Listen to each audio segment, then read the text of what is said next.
Georgia's Prime Minister Irakli sent an open letter to three of the European Union's most senior figures: Commission President Ursula von der Leyen, Council President Antonio Costa, and Parliament President Roberta Metsola.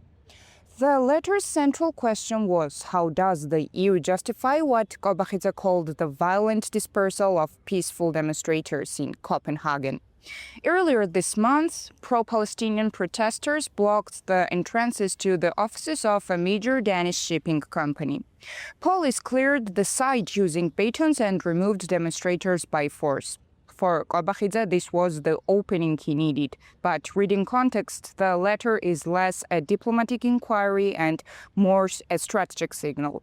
Since November 2024, the Georgian government has suspended its own EU accession talks until 2028 and refused EU budget support, a move that triggered mass protests across the country where, according to 2024 polling, the majority of Georgians still supported EU membership.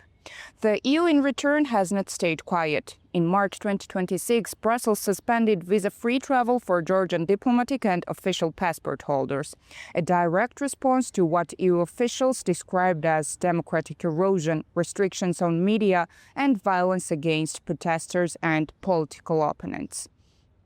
The European Parliament went farther, stating that it does not recognize Georgia's current parliament, calling it the product of a rigged election and urging member states to impose personal sanctions on Georgian Dream officials who were responsible for democratic backsliding.